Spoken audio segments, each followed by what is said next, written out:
Bem, meus irmãos, para nós, antes de mais nada, é uma grata satisfação estar aqui novamente a poder discorrer com vocês de um tema tão importante como é justamente a possibilidade de libertação da nossa consciência, porque se nós vamos estudar a consciência e seus veículos, não é basicamente apenas com o intuito diletante de demonstrar erudição nas classificações de diferentes religiões, mas sim de tentar verificar se há ou não saída para o sofrimento humano. Ora, vejam que um dos maiores sofrimentos do ser humano é a sua própria contradição.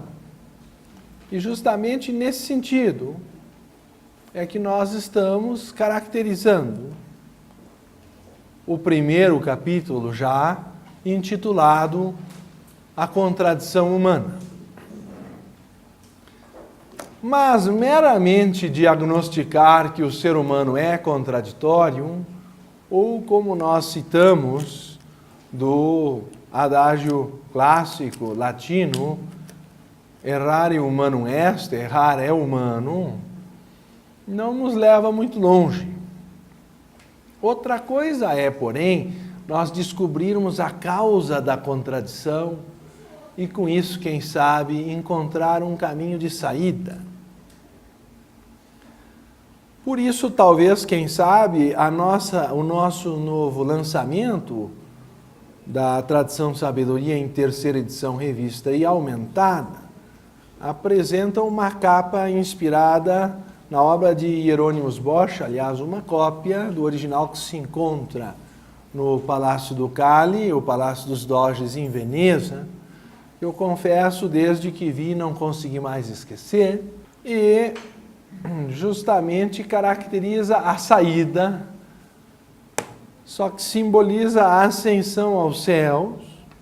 Em geral, as pessoas associam esse processo somente com um processo após a morte. A pergunta é: será possível ao ser humano libertar-se das suas dores em vida? E qual é a causa do sofrimento humano? Então, nós vamos, aproveitando a disposição do irmão Rafael, pedir para colocar, então, o diagrama da página 41, que nós acrescentamos nessa edição com uma modificação do respectivo diagrama do Dr. Taime no Autocultura, conforme explicamos aí no prefácio, e observar a ideia de que o ser humano pode ser representado em praticamente esferas concêntricas. Mais correto seria dizer tangenciais uma às outras. E isto tem um simbolismo muito importante, porque todas as diversas tradições religiosas, e afinal a tradição sabedoria não é outra coisa, senão o estudo comparativo dessas tradições. Daí porque é bom que se diga, todo o estudo teosófico é sempre feito num espírito de liberdade de pensamento, sem o que a livre investigação entre essas diferentes faces e diferentes tradições seria, no mínimo, difícil, se não talvez impossível. Nós gostaríamos, assim, de enfatizar o princípio da liberdade de pensamento no trabalho teosófico. A palavra teosofia ou sabedoria divina vem, talvez, se expressar intelectualmente no nível de um estudo comparativo de religião, filosofia e ciência, ou de religião comparada, filosofia e ciência, como é a versão atual. E nós podemos ver que todas as religiões de todos os tempos retratam o ser humano como uma consciência aprisionada num corpo.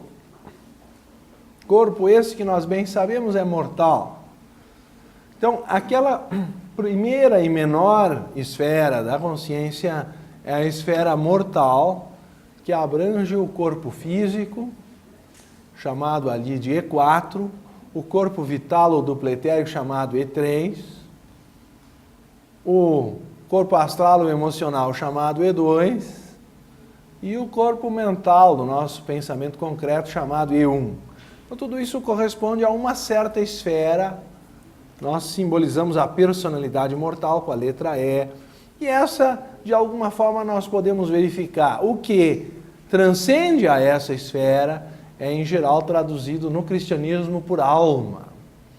Os hindus chamam Jivatma, o eu superior, a tríade imortal dos ocultistas. Mais além, existe outra esfera que é chamada o espírito, o pneuma dos gregos. E mais além ainda o logos, o verbo, a divindade. Assim nós vemos que todas essas esferas se refletem como num espelho. E é por isso dito na tradição cristã, ou judaico-cristã, melhor dizendo, que o ser humano é feito à imagem e semelhança de Deus, conforme nós encontramos em Gênesis 1, 26, 27. Ou até em Voz do Silêncio, na tradição budista, Aforismo 116, nós encontramos: olha para dentro, tu és Buda. Ou quem sabe ainda especificamente nas epístolas de Paulo, a primeira epístola de Paulo aos Coríntios vai dividir o homem, capítulo 15, versículo 44, em corpo natural e corpo espiritual, além da alma e do espírito. Então já a divisão trina original em Paulo se divide em 4, porque ele fala do corpo natural, que seria o físico e o vital, e também de um corpo espiritual, que é o intermediário entre o corpo físico e a alma, que seria então o corpo mental e o astral somados, o Kamamana. Qual é a importância de dar nomes a esses ingredientes? A importância é que justamente eles se contradizem frequentemente entre si. E esse é o ponto fundamental da nossa palestra. Correlacionar a contradição humana com a possibilidade da libertação da consciência. Se o ser humano fosse apenas o seu corpo físico, ele jamais entraria em contradição. Isso fica claro? Se o ser humano fosse apenas uma coisa, não haveria partes para lutarem entre si. O simples fato de que o ser humano entra em contradição é a maior prova de que ele é constituído de várias partes. Porque, como dizia também o engenheiro agrônomo Lutzenberger, que chegou a ser secretário na época, acho que não havia o Ministério Ecológico, então se criou uma secretaria para dar assessoria a esses assuntos. Ele costumava dizer que se o homem fosse realmente materialista, ele deveria estar preocupado com a saúde do seu corpo material e do meio ambiente material do qual o corpo depende. Então, a maior prova de que nós não somos materialistas é que o cuidado ao corpo físico é pouco e talvez ao meio ambiente menos ainda. Gostaria que nós refletíssemos sobre isso. Nós jogamos depois com a velhice o corpo gasto como o bagaço de uma laranja da qual se tirou o suco, e já se definiu a saúde como sendo aquela que nós ainda não conseguimos destruir. Uma questão de tempo, nós teremos pleno êxito. Pouco nós fazemos pela saúde sequer do corpo físico. Quando nós formos observar, então, a nossa saúde emocional e a saúde mental, aí o abismo aumenta de forma assustadora. E as contradições entre a mente e o corpo, entre as emoções e o corpo, são as mais notáveis. O corpo pede para dormir, mas o filme ou a novela, ou sei lá, é tão interessante, e aquela criatura fica lutando contra as pálpebras.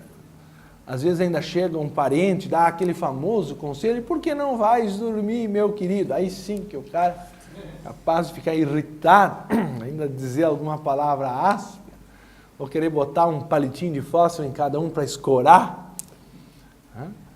Por que essa luta entre a vontade de sensações mais intensas e o corpo, que nós já podemos ver até numa criança que simplesmente não quer ir dormir? E aí a gente explica que amanhã é outro dia. Mas a criança parece que se recusa a esperar o dia seguinte. Tem que ser já, tem que ser agora. E não raro ela dorme no meio do filme porque o corpo foi mais forte. Eu tive uma namorada libriana muito chegada à dança. Que eu não tinha exatamente essa especialidade muito demarcada na minha constituição. De modo que uma vez, numa daquelas festas que parecia que seria mais uma que não teria fim, eu perguntei a ela se ela nunca cansava de dançar, ao que ela me respondeu que às vezes dava até uma moleza no joelho, mas aí vinha a música e a moleza passava. Onde eu arriscaria dizer que nós somos, em geral, mais governados pelas sensações do que pelo próprio corpo. E o corpo que se lixe, e no dia seguinte é a ressaca, mas naquela hora a sensação é mais forte do que tudo, e depois o corpo adoece, depois de ter dissipado todas as suas energias, está arrastando a ferramenta, como diz o povo. Então há nitidamente uma contradição entre o lado sensacional das emoções e a nossa natureza física natural. Aquilo que seria o espírito ecológico em nós, pois que a beleza do animal é que ele nunca transgride as leis do corpo físico. E se adoecer é por convívio com algum hábito artificial humano. Em condições normais, a saúde dos animais é impecável. Eu quero dizer com isso condições naturais. Por outro lado, se nós temos uma mente que é capaz de compreender as leis da natureza, ninguém deveria ser mais inteligentemente cooperador do processo evolutivo da natureza do que o ser humano, por óbvio. E nós vamos ver, por ironia, que é exatamente os animais que dizem que não pensam, que são os que cooperam mais. Então isso deveria produzir uma reflexão, quero crer, sobre a profunda contradição que há no ser humano, porque em se pretendendo superior aos animais e pensando, ele é capaz de se contrapor às leis da natureza, lutar ardorosamente contra a sua própria saúde e tentar destruí-la o quanto antes para ter a sensação de sucesso e que finalmente adoeceu. Então, isto é uma contradição profunda. E aí, quando o médico diz o que a pessoa deveria fazer, vem aquela prescrição de dieta, horas de sono, exercício, que é o que qualquer animal faz sem pensar e que nós temos uma grande dificuldade de executar. Se isso não é contraditório, pergunto eu, então o que será? Por outro lado, nós podemos ver que a mente humana, aquele princípio mental, o E1 ali, tem uma faculdade chamada memória. E a memória é capaz de dar sustentação às emoções. As emoções são, de alguma forma, sensações prolongadas pela interação com a memória. O exemplo que eu costumo dar, eu vou repetir porque é muito vivo. Hoje ainda ouvi umas músicas do aniversário de um primo meu, e aí me transportei para aquela época, porque era uma espécie de flashback. Mas também não faz muito tempo, nós estávamos para dar uma palestra no Rio de Janeiro, e a coordenadora dos trabalhos teosóficos lá nos conduzia através de um táxi, e estava tocando da Roberta Fleck, Killing Me Softly with the Song. Aí, já de início se comentou, que música bonita, isso até me lembra outros tempos. A essa altura já o motorista do táxi não resistiu. E começou a confessar que esperava aquela música para dançar juntinho. Aí já a senhora que nos acompanhava parecia naquele momento ter visto o passarinho azul e começou a contar outras tantas histórias. Ao fim e ao cabo, pouco nós conseguimos falar naquele táxi, porque as pessoas entraram num processo de extroversão incontrolável. Tudo isso acionado por uma música que provavelmente estava associada a uma série de eventos registrados na memória. Mas a memória, em princípio, é uma coisa fria, vocês me entendem? Fria como uma imagem que aparece na TV, salvo quando nós nos identificamos com a imagem.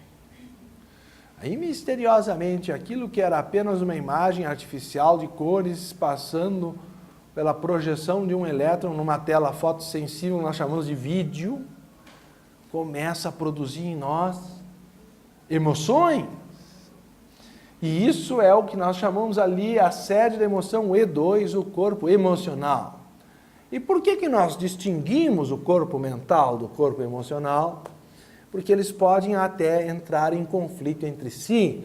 Quando eu quero concentrar a mente para resolver um problema de matemática, até porque amanhã tem prova, se não for até o vestibular, e justo naquele momento que eu mais preciso concentrar a minha mente, o vizinho de repente liga o rádio e toca Killing Me Softly with the Song, e lá se foi toda a concentração pelo ralo. Se não surgir uma sonolência curiosa, ou aquela fome estranha que ataca geladeiras na madrugada. Lá em casa já botaram até um elefantinho na porta que diz, olha o peso. Mas graças a Deus, com o tempo e pelo atrito, o escrito desgastou, ficou só o elefante. É uma memória simbólica. E nós tínhamos uma senhora que trabalhava para nós, que aquela nem com o símbolo, que ela já estava quase corporificando aquela imagem. E a gente não conseguia passar entre a geladeira e ela quando estava trabalhando ali na pia. Outro dia eu li na Veja, esse outro dia tem alguns 10 anos ou mais, mas como disse, foi logo ali, que um homem chegou a 500 quilos, então decidiu fazer uma dieta. Eu sempre espero chegar a essa conclusão antes dos 500. E tendo feito uma dieta ardorosíssima, provavelmente para ele, muito rigorosa, porque, além de tudo, era carnívoro, e não comia exatamente uma galinha, mas a coisa ia pela casa, não é? Parecia que ia pela casa das dúzias. Então, era meia dúzia de manhã, meia dúzia de tarde, uma coisa assim inconcebível, mas para uma pessoa chegar a 500 quilos, ela deve ter desenvolvido faculdades pouco concebíveis. E depois de fazer a tal da dieta, então perdeu 200 quilos, ficando só com 300, vejam vocês. Com o que? Com a ajuda de 2 ou 3 amigos, ele conseguiu chegar até a janela, coisa que há 10 anos ele não fazia. E assim ele estava encarcerado dentro de uma massa de carne, sem falar no que ele fazia com a sua própria saúde. E isto baseado no instinto natural da sobrevivência que leva a gente a alimentar-se.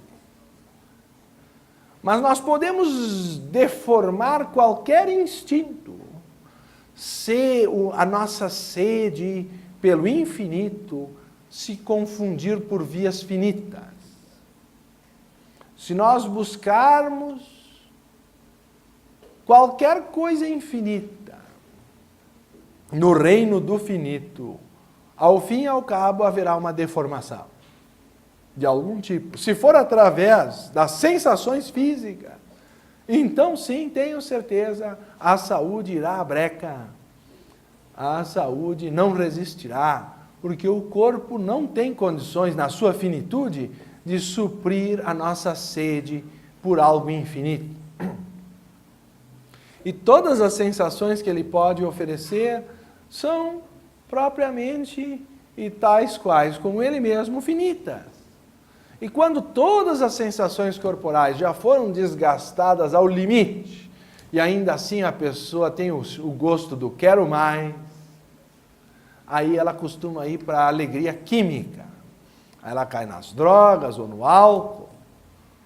As drogas podem ser mais intensas, mas o álcool tem mais penetração na nossa sociedade justamente porque ele é visto como uma coisa mais normal.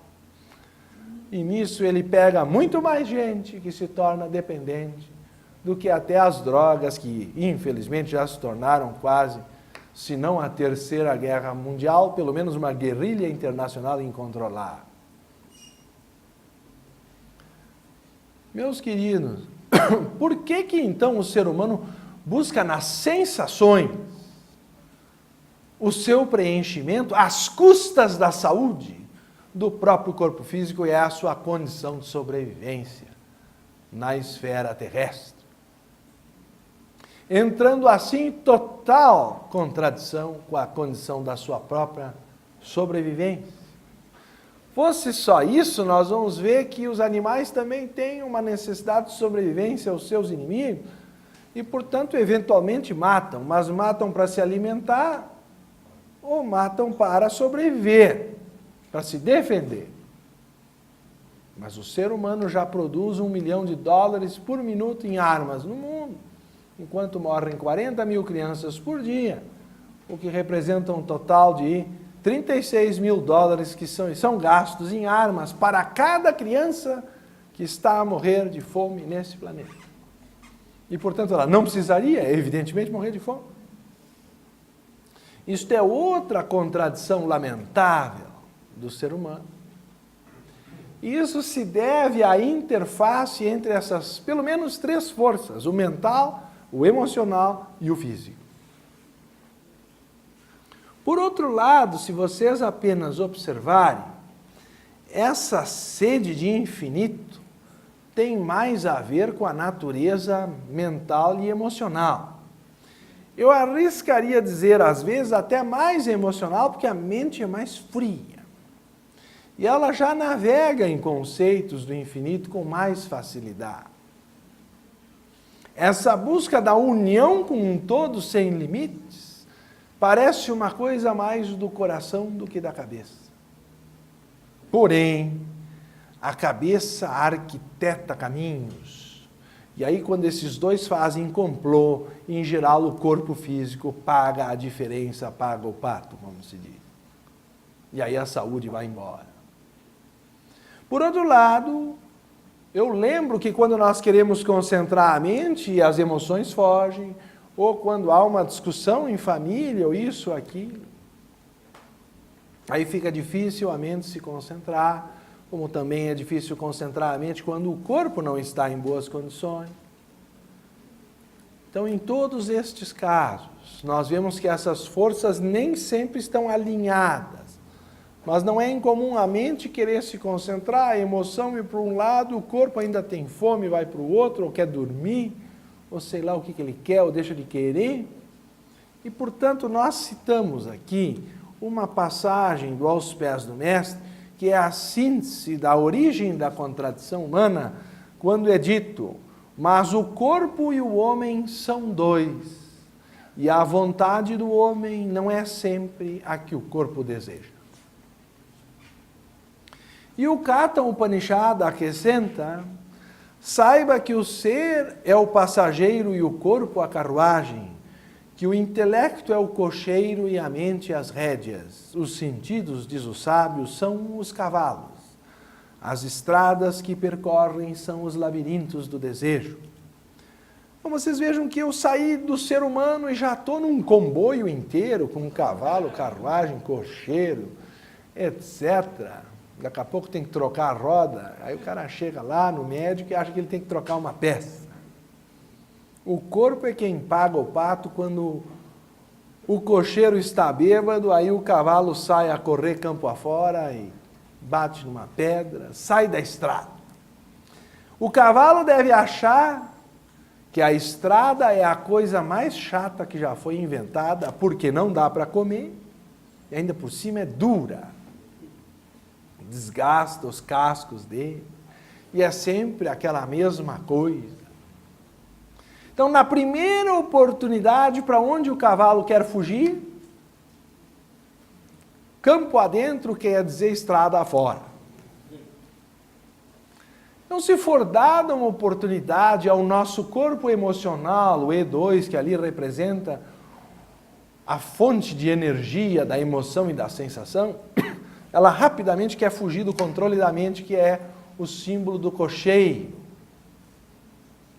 O cocheiro tem as rédeas e pode ou não ter habilidade para conduzir o cavalo. Por outro lado, o corpo é a carruagem. Quando os dois não se entendem, geralmente quem paga o pato quebra a roda, capota, arranha isso, bate aqui e lá, porque o cavalo sai correndo, não tem a noção da largura da carruagem. Ele tem a noção da largura dele, talvez por instinto. Aí ele quer passar no meio de duas árvores, é capaz de ficar entalado. Quer dizer, se o cocheiro não manobrar, o mero impulso emocional pode nos levar ao abismo. Os casos que eu costumo citar, da Elis Regina, do River Phoenix, do Elvis Presley, mais recentemente até do Maradona, que graças a Deus parece que se recuperou, porque quando todas as sensações que o dinheiro pode comprar no nível natural se esgotam, eu volto a dizer, a pessoa então costuma ir para as drogas. E aí o problema das drogas é que, de novo, nós estamos buscando o infinito no finito, e aí cada dosagem parece não ser ainda suficiente, a pessoa precisa cada vez mais e mais. E qual é o rico que acha que está suficientemente rico? Então o mesmo vale no plano do dinheiro, das finanças. E vocês vão ver que essa ambição pelo infinito, ela não pode ser saciada com coisas finitas. E se a pessoa não souber pôr um freio nisso, ela com certeza chegará na overdose e ela morre por efeito de uma dose excessiva das próprias drogas. Por outro lado, é magnífica a expressão que nós acrescentamos nessa nova edição, tirada da própria definição de Blavatsky sobre meditação. A inexplicável e ardente aspiração do homem interior pelo infinito. Este homem interior, que ali é simbolizado por uma esfera maior que a da personalidade mortal, que é o que em geral nós chamamos de alma, o eu superior. Esse homem interior é quem tem a sede do infinito, é quem sabe realmente qual é o objetivo da viagem. Foi ele que pagou a passagem para o cocheiro levá-lo a um certo destino. Creio que o cocheiro não perguntou por que o senhor deseja ir para lá. O cocheiro está interessado no dinheiro para, de repente, dar o leitinho para as crianças. Ele tem um objetivo prático. Prático, na nossa civilização de capitalismo selvagem, significa aquilo que dá dinheiro. Onde se conclui que teosofia é geralmente chamado de não prático. Que não é o objetivo principal da teosofia produzir dinheiro. Antes ela está preocupada em saciar essa sede do homem interior pelo infinito. Coisa que dinheiro algum no mundo jamais conseguiu saciar. Então, quando nós vamos nessa nossa investigação em busca do eu, do verdadeiro ser, nós vamos tirando camada por camada por camada, e por isso nós dizemos que a consciência se involucra, se envolve, se reveste de veículos. Outro dia eu estava também no Rio de Janeiro e vi uma dessas próteses de personalidade do meu lado. Um carro preto flamante com não sei quantos daqueles reloginhos de contagiro, disso, daquilo, uma descarga aberta com um tubo desse tamanho, aquelas rodas, não sei de que tipo de liga metálica mais leve, com banda larga e não sei mais o que. E quando abriu o sinal, foi um tal de arranha o chão e gasta pneu. Então, os psicólogos chamam isso de prótese de personalidade, porque aquela personalidade se sente tão pequena que ela precisa de um carro grande para compensar a sua pequenez. E todos os dias ela passa cera no carro e lambe e beija e não sei mais o quê, porque sem o carro ela nem existe. Ela não é. Ela deixa de ser. Tamanha a identificação com o carro, que os psicólogos deram esse nome. Mas hoje em dia há outras próteses, silicones e outras coisas mais. À medida que o nosso veículo físico começa a dar sintomas de desgaste, começa então o processo do enceramento e eventualmente da recauchutagem e uma série de outros elementos compensatórios, porque já se comparou a terceira idade com o outono, onde caem as folhas das árvores e caem os cabelos, os dentes, isso e aquilo, há um desabamento existencial progressivo. E se nós estivermos muito identificados com este corpo físico, haverá problema. Será que nós estamos a compreender que esse veículo nos foi dado emprestado pela natureza e um dia nós teremos que devolvê-lo? Há quem reclame de que a morte é um processo doloroso, a insinuar que há um mal na natureza, e nós até já comentávamos e inclusive inserimos no nosso livro no capítulo 5º, aliás no 6º, sobre a lei de evolução, quando citávamos uma das cartas dos Mahatmas, que justamente dizia: o mal não tem existência per se, e é apenas a ausência do bem. Isso merece ser lido de novo. O mal não tem existência por si mesmo, é apenas a ausência do bem, é um bem adormecido que não teve tempo de despertar, todo vício é apenas uma virtude em formação, todo ódio é um amor não resolvido, as trevas são apenas ausência de luz, pois que na presença da luz, as trevas em luz se transformam. Essa talvez seja a essência da teosofia, a possibilidade de libertar a consciência das trevas e levá-la ao mundo de luz. O mal não tem existência per se e é apenas a ausência do bem, e existe apenas para aquele que é transformado em vítima sua. A natureza é destituída de bondade ou maldade. Ela segue apenas leis imutáveis quando dá vida e alegria ou manda sofrimento e morte, destruindo o que havia criado. Vejam bem, foi a natureza quem criou o nosso corpo e é ela que o destruirá. Não é, como dizem outros, que o corpo é nosso e por que a morte tem que existir? O corpo não é nosso. Na melhor das hipóteses, ele é emprestado. E um dia vem a natureza recolher o que nos emprestou. Então, o primeiro erro mais comum do ser humano é achar que ele é o corpo. Se pelo menos ele fosse coerente com isso, ele teria que cuidar do seu corpo e do meio ambiente do qual o corpo depende. Então, se o ser humano pelo menos fosse materialista, ele teria que estar obsessivamente, então, preocupado com a saúde do seu corpo e do meio ambiente. Haja visto o que ocorre todos os dias ao nosso redor, se não até em nós mesmos, concluímos que o ser humano não é materialista. Aí ele chega à conclusão que ele possui um corpo. E aí ele faz com o corpo o que ele bem entender, porque o corpo é dele. Ninguém tem nada a ver com isso. e tira o suco de canudinho e joga fora como se fosse uma laranja já no bagaço. A natureza não contempla a nossa existência por este ângulo. Todas as religiões dizem que nós teremos que prestar contas do uso que fizermos dessa energia vital, da energia emocional e da nossa produção de pensamentos ou energia mental.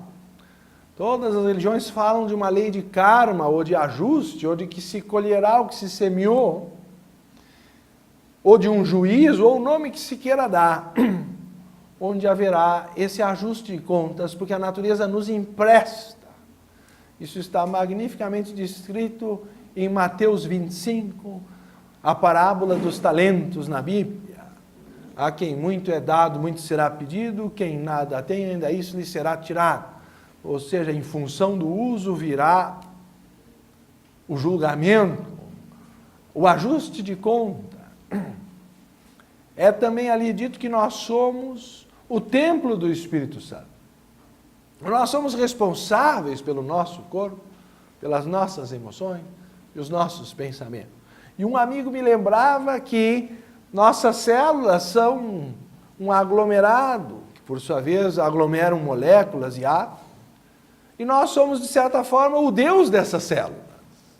Porque nós decidimos pelo nascimento ou morte delas. Dizem que cada copo de cachaça mata não sei quantos milhares de neurônios. Então, nós estabelecemos verdadeiros tufões, terremotos e tragédias dentro do corpo, que para essas células deve ser perguntar, meu Deus, por que de novo? Essa tragédia. E o Mahatma prossegue dizendo, a natureza tem um antídoto para cada veneno e suas leis possuem uma recompensa para cada sofrimento. Essa é a ideia do karma ou do ajuste, da lei de harmonia universal. O verdadeiro mal surge da inteligência humana e sua origem está inteiramente no homem que raciocina e se dissocia da natureza. A origem de cada mal, seja pequeno ou grande, está na ação humana, no homem cuja inteligência faz dele o único agente livre da natureza. Então eu volto a citar a consciência nas suas respectivas esferas de atuação.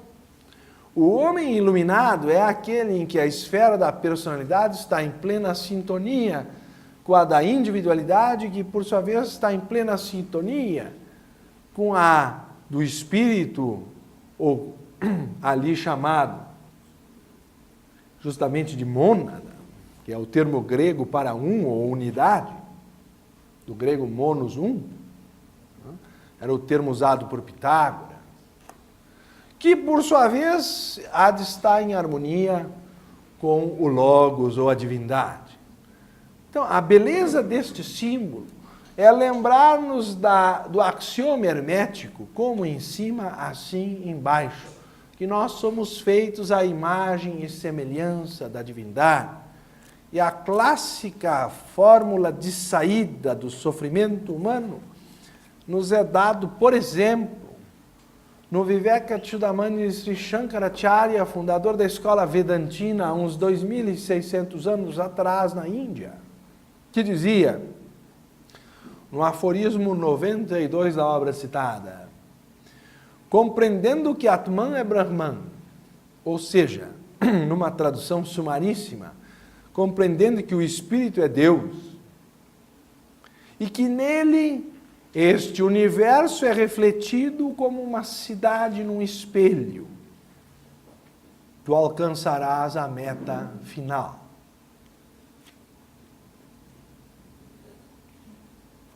Como é que o ser humano se liberta do sofrimento? Entrando em sintonia com as esferas que lhe transcendem, aparentemente, mas que na verdade são a origem do seu ser.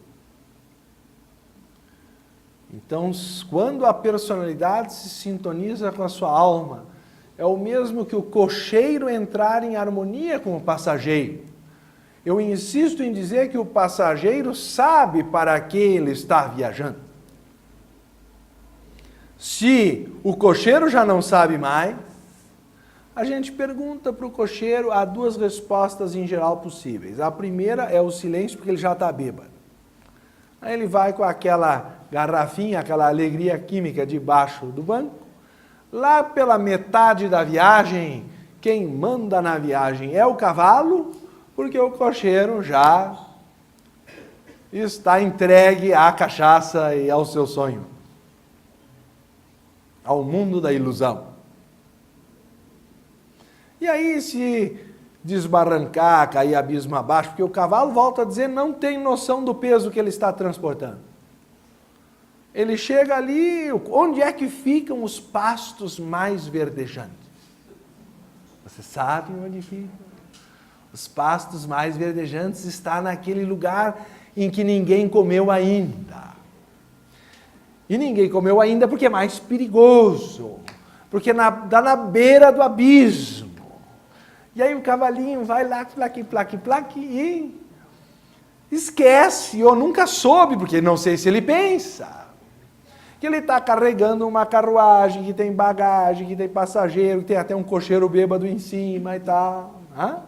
Um peso muito maior do que o instinto lhe deixaria supor pelo próprio corpo apenas. E resulta que ele vai assim na beira do abismo para comer aqueles pastos mais verdejantes. E aí desbarranca tudo o abismo abaixo. Então esse anseio do quero mais costuma ser a causa da deformação do ser humano, era o que os gregos chamavam híbris, quando o ser humano queria virar um deus. Ele transgredia o seu limite. Ora, o ser humano é um deus, mas ele conquista a imortalidade por aceitar os limites da sua personalidade, não para querer tornar a personalidade a própria alma, porque aí ele faz o erro de Narciso, que se apaixonou por sua própria imagem sobre as águas, e ele pensa que o Deus é a personalidade encarnada, e ele fica narcisista e se afoga numa imagem deformada. É quando ele renuncia à pretensão de ser mais do que a finitude da sua corporeidade, que ele dá espaço ao que é imortal nele, poder de alguma forma manifestar-se. É quando a mente silencia em meditação, que a natureza infinita do ser tem chance de escrever nessa areia, às vezes tumultuada da nossa mente.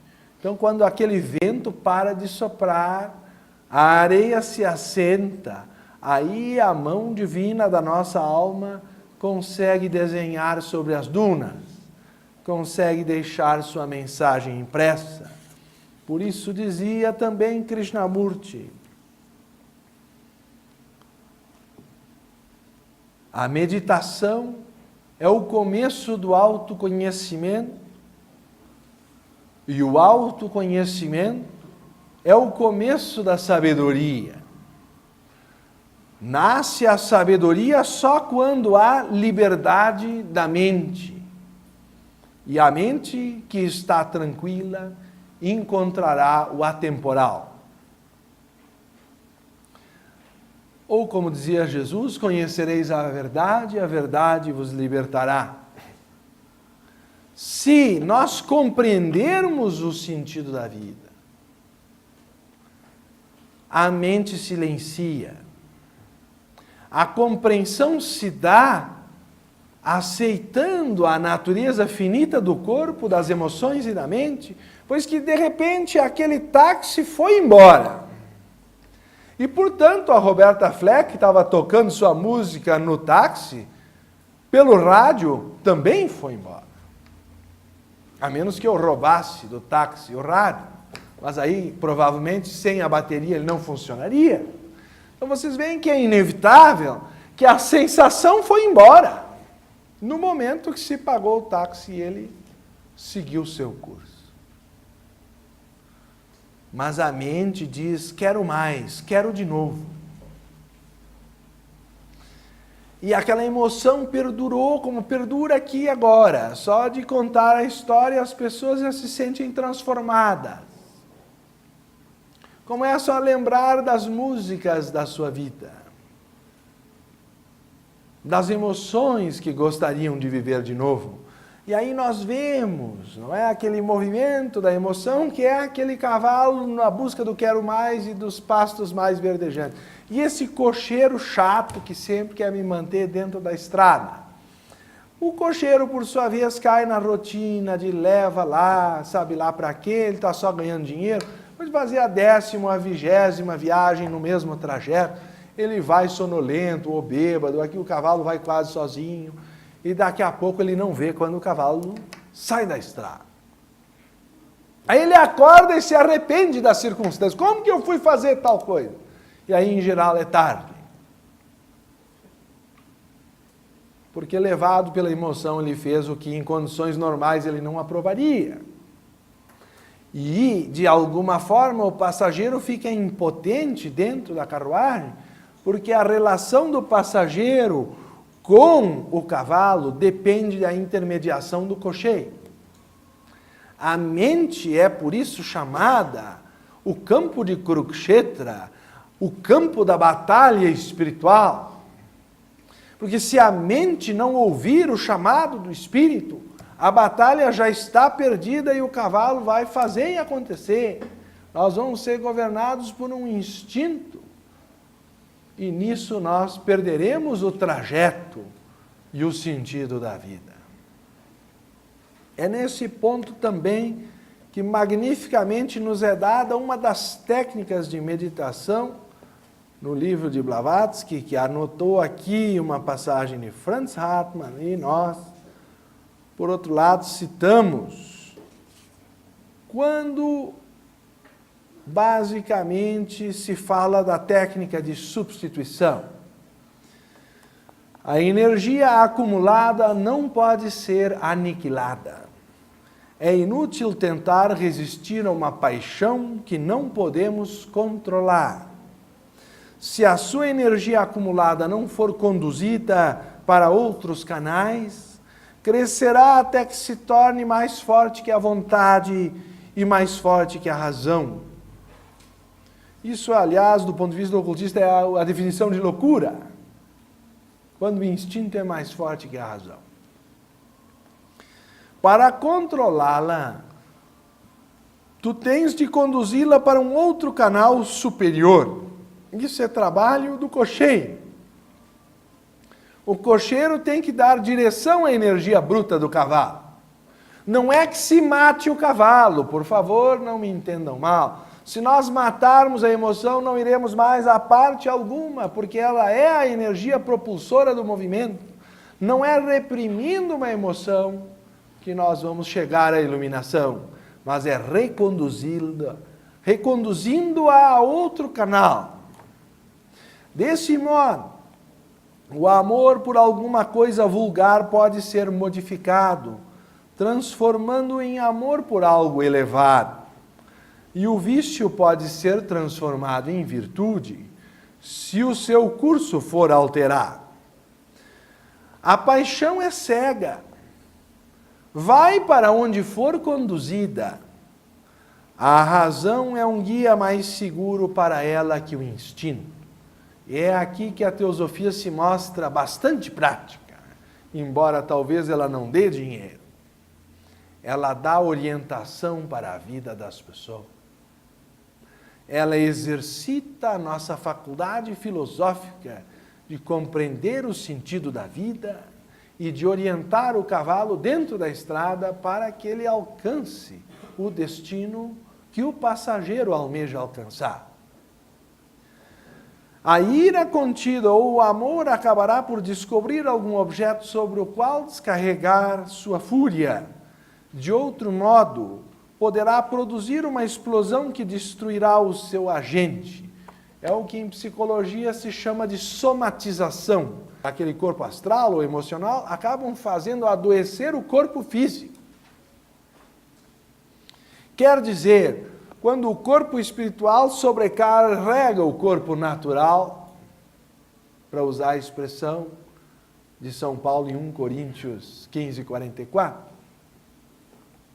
Então, a somatização é aquela na qual, de alguma forma, a alma adoece antes do corpo e transfere a ele o peso da sua enfermidade.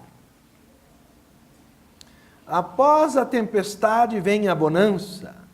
Os antigos diziam que a natureza tem aversão ao vácuo. Não podemos destruir ou aniquilar uma paixão. Se ela for expulsa, uma outra influência elemental tomará o seu lugar. Não deveríamos, portanto, tentar destruir o inferior sem pôr algo em seu lugar, mas de fato deveríamos substituir o inferior pelo superior, o vício pela virtude e a superstição pelo conhecimento. Isso é a substituição da qual falava. É o trabalho de elevar a mente, desprendendo-a do transitório e colocando-a em busca do seu verdadeiro objetivo, que é o infinito. Essa sede inexplicável do homem interior pelo infinito é a essência do espírito humano. E a alma, confinada às vezes nos interesses da personalidade, perde as asas pelas quais ela poderia voar na direção do espírito, que é o único caminho que a fará descobrir que ela é uma divindade encarnada, como dizia Jesus Cristo em João 10, 34. Não está escrito na vossa escritura, eu disse, vós sois deuses, quando ele citava os Salmos, Salmo 82, 6. Queriam apedrejá-lo nesse momento, porque ele havia dito que ele e o Pai eram um. Em João 10, 30. Eu e o Pai somos um. Consideraram uma blasfêmia que ele assim falasse. E, no entanto, ele se justificou dizendo, olha, está escrito nos Salmos. Não fui eu que inventei, não. E dizem que ele conseguiu fugir por entre a multidão, porque ainda não havia chegado a sua hora. Mais tarde ele foi mais longe, em João 14, 30. Me corrijo, João 14, 20. Ele dizia, talvez a passagem mais bela de toda a Bíblia, naquele dia sabereis que eu estou em meu Pai, e vós em mim, e eu em vós. De modo que não só ele e o Pai eram um, senão que nós podemos libertar a nossa consciência da escravidão dos veículos e descobrir a nossa unidade com o infinito. Esse é, na verdade, o grande objetivo, a grande aspiração, o destino hereditário que aquele passageiro busca dentro de nós. E esse passageiro, por menos que compreendamos, é nós mesmos. É a nossa alma imortal, é a única parte de nós que sobreviverá à morte. E se hoje nós não compreendermos que o seu anseio nesse mundo é descobrir o infinito e buscarmos o infinito nas coisas finitas, nós com certeza sofreremos, porque estaremos sempre insatisfeitos com o que as sensações que o corpo finito poderá oferecer. E ainda, por cima, destruiremos a sua saúde ao querer que ele ofereça o que ele não pode oferecer. Então, o redirecionamento das nossas aspirações para o mundo que lhes é próprio é o caminho de reencontrar essas esferas da consciência e entrar em sintonia com a vontade da divindade em nós. Pois que nós somos feitos à imagem e semelhança. E só encontraremos satisfação quando essa descoberta for feita naquele dia, como dizia Jesus, em que nós soubermos por nós mesmos. Naquele dia saberei não, portanto, pelos livros apenas, que podem apenas nos indicar o caminho, mas por uma descoberta nossa. E assim, dizia então magnificamente em sua sabedoria Platão no diálogo Protágoras, falando da causa do mal: se o agradável é o bem, ninguém que saiba ou creia que haja coisas melhores do que as que faz e que sejam possíveis para ele, continua a fazer estas últimas, tendo possibilidade de coisas melhores. E o deixar-se vencer por si próprio não pode ser senão ignorância, nem o conseguir vencer-se a si mesmo não pode ser senão sabedoria. E por isso dizia também o Buda que mais glorioso não é quem vence a milhares de homens em batalha, mas sim quem a si mesmo vence. Só que vencer a si mesmo não é mera questão de força, é questão de autoconhecimento, é questão de autoobservação. E quando a mente então começa a serenar, o passageiro consegue comunicar-se com o cocheiro. Se o passageiro vai fazendo barulho e cantarolando, ele não escuta o que o passageiro lá de dentro tenta dizer a ele. Então, mais do que orar pedindo coisas a Deus, nós temos que aprender a meditar ouvindo o que Ele tem a nos dizer.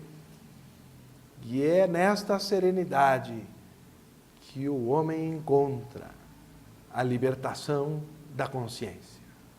E descobre que todo sofrimento psicológico é fictício, porque ou está armazenado na memória do passado ou é criado pela imaginação do futuro. Ambos são virtuais. O único momento real é o presente.